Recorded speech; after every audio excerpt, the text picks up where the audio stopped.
What's up, guys? This is Alex with Unlock Your Wellness. We got a good one today. It's all about burnout and heavy metal toxicity and how they cause low self-esteem. So let's start by defining self-esteem. Here's a really good definition. Self-esteem is the disposition to experience oneself as competent to cope with the challenges of life and of being worthy of happiness. Nathaniel Branden. And Nathaniel Branden is a great author. He wrote a book called 6 Pillars of Self-Esteem. In a nutshell, self-esteem can be defined as self-efficacy. So that's, do you believe you can create the life that you want? And self-respect. Do you believe that you have high value? You deserve happiness. And there are also 6 different pillars of self-esteem as defined by Nathaniel Branden. Number 1 is living consciously. So are you aware of yourself? Are you aware of what you do, or are you just running on autopilot all the time? Number 2 is self-acceptance. Are you always needing to be better, or can you accept yourself and love yourself exactly as you are right now? Number 3 is self-responsibility. Are you a victim? Are you just at the mercy of life and what it throws at you, or are you able to take responsibility for everything and just do what you got to do? Number 4 is assertiveness. How assertive are you at going after what you want and living by your principles and your own philosophy? Can you make things happen? Number 5 is living purposefully. Are you working towards something greater than yourself? Number 6 is personal integrity. So are you living in alignment with what you believe is most important?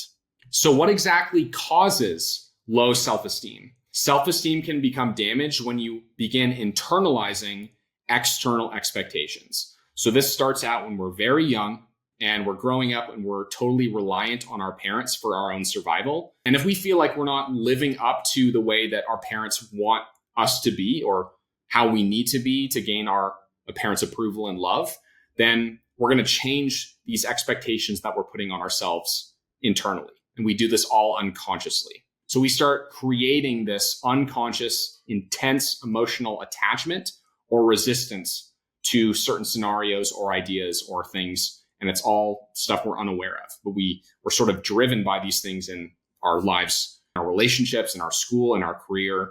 And as I said, most people are deeply unaware that this is even happening. From an emotional perspective, poor self-esteem is caused by the split between what we deem as acceptable and unacceptable. And this is happening in our subconscious mind. So we make the split.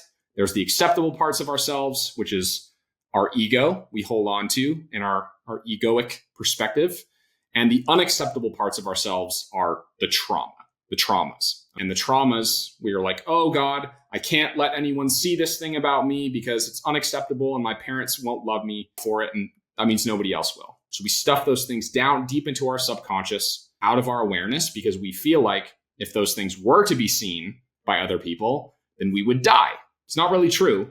Definitely irrational, but the trauma that we experience is telling us that it is important.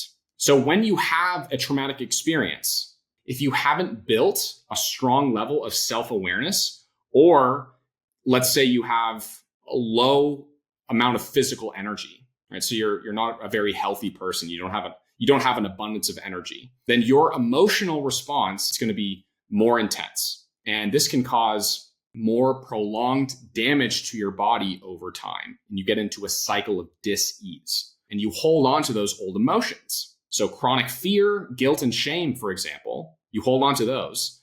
And over time, that's going to have major physical consequences. And you get burnt out over time. Can burnout impact self-esteem?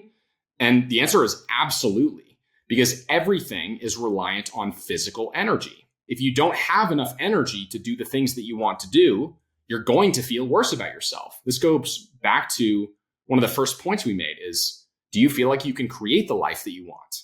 And if you don't feel like you can do that, you can't live a life full of assertiveness and purpose, then you're going to be like, what's the point, right? I'm not doing the things that I want to do.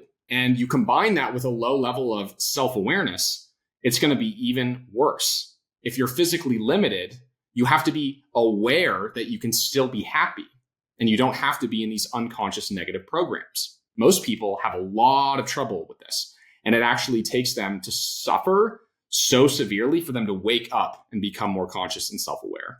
But regardless, our physical health and the status of our nutrition and how full of nutrients we are physically totally has an impact on our emotional state overall. And that's actually because our neurochemistry is reliant on our physical energy. And that also influences our emotions. It comes back to energy, and we need things in our body physically in order to make that energy. So when you have a traumatic experience, your body is very smart, and it starts manipulating the physical structure of your brain and the chemistry of your brain, and also of your body as well, to make sure that you're going to be able to survive another experience like that. So you're preparing for the worst. And your body's going to hold on to that trauma and to that information and to that energy of that experience really tightly. It's like bearing down, especially if you have low physical energy. Because if you have a ton of physical energy, you're going to be able to process that experience much easier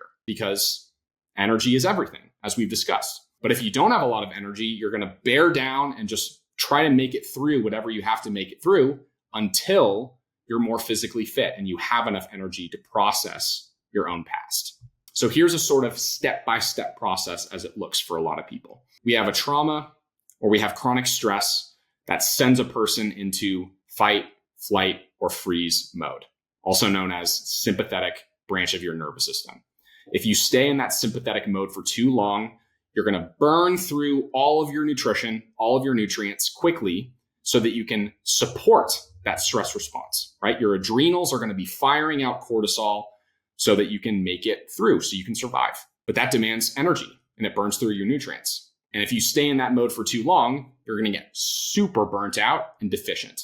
You're going to burn through magnesium, calcium, potassium, zinc, et cetera, et cetera. When you become deficient in those minerals over time, you are no longer protected.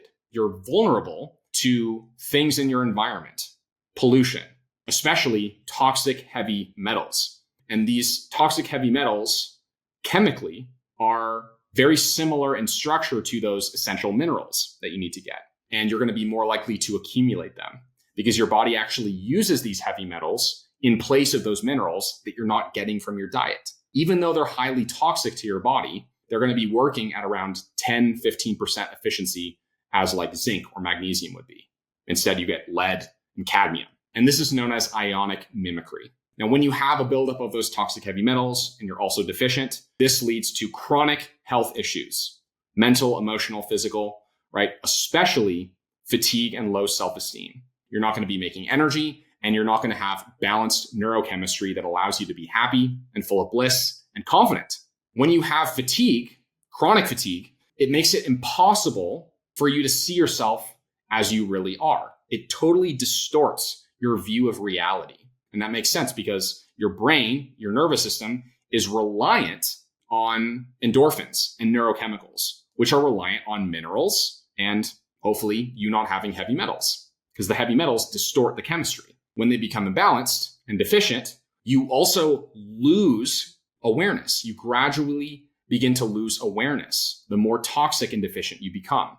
And it's almost impossible for somebody to recognize that as it's happening. It's sort of like a frog being boiled in water, right? Slowly. You don't notice it. When you are deficient and toxic, you see the world as dangerous and scary, and you have less confidence and lower self-esteem, and you stay put. You stay limited. So in summary here, low energy equals low awareness, and low awareness equals suffering. Here are two different paradigms, one with high energy levels and the other with low energy levels. When you're high energy, you feel love, you have sexual vitality, you feel romantic and charismatic, you're authentic, right? You can forgive people, you have high self-esteem, you're full of energy and excitement. On the other side, if you have low energy, you're going to be resentful, full of hate, low sexual vitality, unromantic, dull, derpy, right? Low self-esteem, and you're going to be tired and boring. Take your pick. Which one sounds better? Everything is reliant on energy. Dr. Paul Eck, who is the founder of mineral balancing and hair tissue mineral analysis, made a lot of profound observations about people through the 70s all the way up till the 90s. And he observed many different people, both healthy and not healthy, and what was being expressed out of their hair tissue. So he would take hair samples of all these different people, thousands of different people, and he would correlate the patterns that he saw on the hair sample, on the hair test, with what people were experiencing symptomatically, mentally, emotionally, and physically. And he was able to come up with and make a ton of different connections between those patterns. So we as human beings and as living organisms are expressing out different patterns of minerals coming out of our hair tissue. The hair is an expression of our entire being as an organism. Really profound, interesting stuff. It just confirms everything that I've discussed before about energy. If you're in burnout, then you're not going to be in good patterns and you're not going to be feeling good. If you have high energy, it's going to be great. Life's going to be way better. A great example of this in the modern world is women who have anorexia. Anorexic women see themselves as very fat, and in reality, they're actually severely underweight. Everyone around them is able to see what the truth is, but they can't. So they're totally lacking awareness of what the truth is. What's going on here? They likely have trauma. They certainly have deficiencies and are toxic, and they have imbalanced endorphins and neurochemicals, and they're low in energy. It's all the above. Who knows how it ended up starting? Everyone's story is different, but we all end up at a certain point if we're not nourishing our bodies and healing from our past. And when you have an abundance of energy, you don't need to learn techniques about how to be authentic and how to be confident and how to be fun and charismatic. You don't need to purchase books or courses because those things just come naturally. If you have a ton of energy, you just are. You're just who you are. You just be. You don't need to have or do or copy anything. You're just able to be your most authentic self. And that's a beautiful thing. And a person who's full of fear can't be spontaneous, can't be their authentic, most loving self. That's why they turn to techniques and self-help as a substitute, because how are you going to charm another person or be charismatic or be a cool person, right? You don't have the energy to do it, to just express who you are. And unfortunately, everyone in the modern world is deficient and toxic to a certain degree. Some people more so than others. But this is because the lifestyle that we live, we're super stressed, right? We get burnt out, and we're also not nourishing our bodies. That's not going to facilitate a life full of happiness and abundance and high self-esteem. There's widespread deficiency of these essential minerals that we need to function well as an organism. Calcium, magnesium, potassium, selenium, iodine, right? All these very crucial minerals. Most people as well are full of toxic heavy metals that are going to be poisonous to the mitochondria that make energy through the cell and also are toxic to the brain. Aluminum, arsenic, mercury, cadmium, lead, nickel, uranium, right? These are poisonous to the body and we're exposed to them on the daily. You cannot make energy without the raw materials. You need minerals and nutrients in order to make energy and to be healthy. And you can't get minerals anywhere else but your food, okay? You can't make it yourself. You have to get it from your environment. You have to get it from your food or from supplements. This is why eating food to nourish yourself is becoming more and more important the further we go along in modern life, okay? You have to be eating to nourish yourself because if you don't, there are going to be major consequences. You experience life and consciousness through your brain and through your nervous system. So your brain is kind of like an antenna that's tuning into consciousness itself. Consciousness is being expressed through your brain and through your nervous system. So if your antenna is damaged or deficient and full of heavy metals, then your experience of life and consciousness is going to be warped. It's kind of like an old TV set that has the antenna hanging out at the top. Let's say you bent the antenna and almost broke it. It's not going to work as well. You're going to get the static screen. Even though the consciousness is still happening and it's being signaled through your brain or through the TV, you can't see the truth. When it comes to living your life full of confidence, a lot of it can be coming down to competence or familiarity with a certain thing. But it also comes down to, do you have enough energy to sustain difficult or unfamiliar things? That's really what allows you to be confident. Because if we're lacking in energy, we're going to be super scared about an outcome that's not going the way that we want to or is most ideal. But if we have a ton of energy, we're going to be good no matter what happens, because we can handle getting rejected by that girl that we approach, or going for a job interview for a job that we really want that's super demanding of our skills. So it doesn't really matter what the thing is, but if you have a ton of energy, you're going to crush whatever comes your way. So what's the answer to all this? The answer is optimizing cellular energy and nourishing the body. This is going to help you heal your past, old traumas and old emotions, and eventually detox the heavy metals that are keeping you in this old cycle, that are suppressing your energy and warping your perspective and destroying your neurochemistry. The end result of this is more self-awareness, better confidence, higher self-esteem, and you living a happier and fully authentic life. And we accomplish all of this by using a mineral balancing program through a hair tissue mineral analysis, or HTMA, which was founded by Dr. Paul Eck that I referenced earlier. So if you are interested in going on a mineral balancing program, ordering a hair test, getting your life back, living a life full of authenticity and confidence and high self-esteem, you can reach out to me anytime. There's my email, there's my website. You can also schedule a free consult with me. The link is in the description box below. And that's it for this video. I hope you got some value from it. Please like, subscribe, comment, and I will see you guys in the next one. Take care.